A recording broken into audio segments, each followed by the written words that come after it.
A lot of us are allergic to different kinds of stuff in one way or the other, and are obviously oblivious of these symptoms. Allergies exist in many different forms, and we might be surprised to learn how many different types of allergies there are. Join us to elaborate more on allergies and how we can identify them is a public health expert, Dr. Tuyi Meba Wondu. Welcome to the show. It's Meba Wondu, actually. You can call us on 070-80668014. You can also tweet to us at TVC Connect. Please hashtag YourViewTVC so we can read your tweets.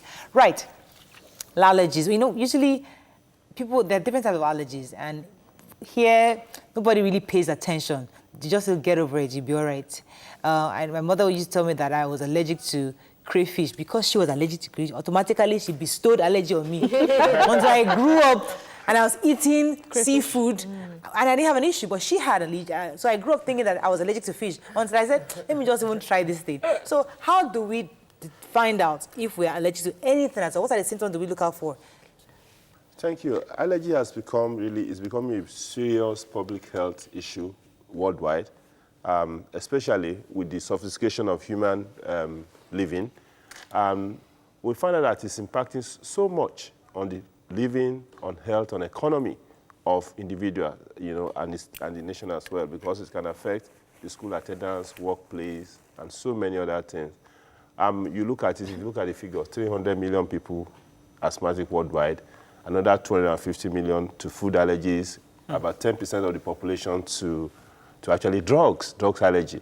And then right now it is about 400 million people. And you see that at every point in time, as much as between $300 and $1,300 is spent per year per person on trying to deal with allergy. Now, what is allergy? It's simply the body's inappropriate reaction to otherwise harmless things in the environment. The immune system look at those things that normally should be harmless, and then the immune system choose to say, okay, no, I don't want you inside this body, and the body throws out some reaction to those things. Why that has to be, we may not know, but we may not know exactly, but we try to hazard guess why we experience those things. And then how do we, back to your question, how do we now identify allergies? Allergies depend on the point of contact where the thing that is actually affecting one. Because what causes allergies is called allergen. Let me just make it as simple as that. The allergen itself, if it enters through the respiratory tracts or the nose or the eyes, it will cause sneezing, repeated sneezing, watery eyes, redness of the eyes, cough that is dry. The person can actually wheeze, okay? I mean, that is... But if you come in contact with the skin, the person will have itching and skin reactions, eruptions, and flaking of the skin can happen. If it comes through the through the mouth, the person can have swollen mouth, and then can have diarrhea, abdominal discomfort. In fact, in reality, we've so neglected food allergy because there's a lot of sophistication in food preparation and availability of food, the type of food. Unlike what our foreparents used to have, we now have a lot of sophistication in terms of food. So many things are added. Some of these things we don't know the reaction to it, and we then find we eat it, we feel bloated. We go to the restroom quite often. Bloating is also as a result of allergy. It's a reaction. It's a reaction, because your body is not accepting those things. And a different part of the body reacts differently to those allergens. Okay, so my cousin, while I was growing up, always had asthma. It was always like it was asthma here, asthma there. He had his inhalers everywhere. And then when I traveled 5 years ago, I saw him and I was wondering, so how are you doing? You are not carrying inhaler. And he said since he relocated to the US when he went for his first degree, and that he doesn't have attack again, that he only had attack the one time he came to Nigeria. So apparently some environmental factors can lead to some of these things. So in dealing with asthma, apparently the dust situation in Nigeria is on extreme level, and that could that be a factor, or could it just be that you agree with? My daughter too, hers is dust. So anytime she's in Nigeria, her face can swell, she will just all her face will be swollen. She will have to be using asthma, the inhalers, But when she's in England, it doesn't happen to her. Again, we observe that disproportionately, we tend to see the effect on the low and middle income countries or developing countries, as it were. Like many other things, we tend to absorb a lot of negativities. Why? Because one, you can look at Lagos, for instance. You are driving around Lagos, you see the permanent haze. The city is thoroughly polluted. Not just by the dirt that you see, not by the dust that you see. The city is seriously polluted. You see fumes, you see, vehicle belching, acrid fumes all over the place. All those things come into the airways, for instance, and stimulate. Because what the immune system says that, okay, there's something that's entering me. The body will prepare that this is not part of us. When the thing enters again, the body starts reacting and secretes a series of chemicals that will now, start a cascade reaction, giving out to all those symptoms and signs we're talking about. My brother lives in the US, and he gets this pollen reaction, the sinuses, and it's really bad. It gets really bad. Do we have that here in Nigeria? Again, of course, as long as you can grow flowers, I mean, these decorating flowers and all those, so as long as plant blossoms, pollens will now fill the air.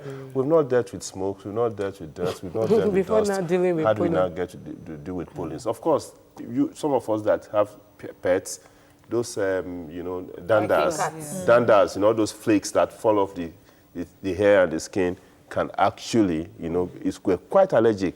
Whenever, of course, here that, what's it called, cockroaches and all that, they're neighbors, they actually struggle. Landlords. I am mentally, landlords. I am mentally allergic to Cockroaches. Not physically, but mentally. They're neighbors. The droppings of cockroach is very, very allergic. They have droppings. It will dry up. The reaction? It's very, very allergic, either to the skin or to the airways. Very allergic. Wow. And then those dust, there's some mites that are inside dust. They just get, thrown up, and then allergy. Even for me, I am so allergic to so many things. Corn is a problem for me. Some perfumes are a problem for me. So, again, this is the challenge we have to face. Now, the question is that even if you go through supermarket and you look at those foods, there's no label to tell you that, if you are allergic to milk or casein or gluten, So you take it. be careful. The labeling is not just there. The public discourse to engage people and understand what allergy is, because allergy is not like, for instance now, if you're discussing gynecology, you're probably talking about the reproductive part of your lady. But allergy is multi-organ. It doesn't stay in one organ. So we need to start that conversation, which is the right thing you're doing, around how to identify allergy. What should you do with allergy? And how to counter it. So I've never had an allergy. I don't know. Lucky you. Yeah, so But I don't know. you're not free yet, though. I don't know what it means anytime. for someone to have an allergy, because sometimes You might be having, you don't know now. when Yeah, I'm frying and then some people come around the palm oil smoke, they are coughing. So I'm wondering, why are you coughing? I'm the one frying it and I'm not coughing. So how do you handle people around you who have allergies, different allergies at different times? Again, yes, the first thing is for you to identify what you are allergic to, your allergen. That's the first thing. Now, the right thing is people to keep diary. Okay, let's try to do that. As we're keeping diary of menstruation, let's keep diary of Body allergies, reaction. Body reaction. Now, You are not going to pad, what is it, Apple. Okay. It's no more book. So what would I do is that you look at it that, listen, when I took this thing, I felt this way. Note it. Okay. Next time, so if you can keep track of allergen, because the reactions, like I mentioned, those sneezing, those coughing, those watery eyes, those itching, and then those scratching of the body, eruptions, unnecessary, diarrhea after eating some type of food, allergies can actually be life-threatening. It can be actually be That's what I life-threatening. was going to say. Yes. My friend, her daughter, her and her friends, they all went to France for the girl's birthday. And the girl is allergic to nuts. That's one key thing, yes. She didn't know in the restaurant that there were nuts in the food, and she didn't have the thing that they inject themselves, and she ate the nuts, and she passed on Oh my God. on her birthday, Allergic to nuts. on holiday, just like that.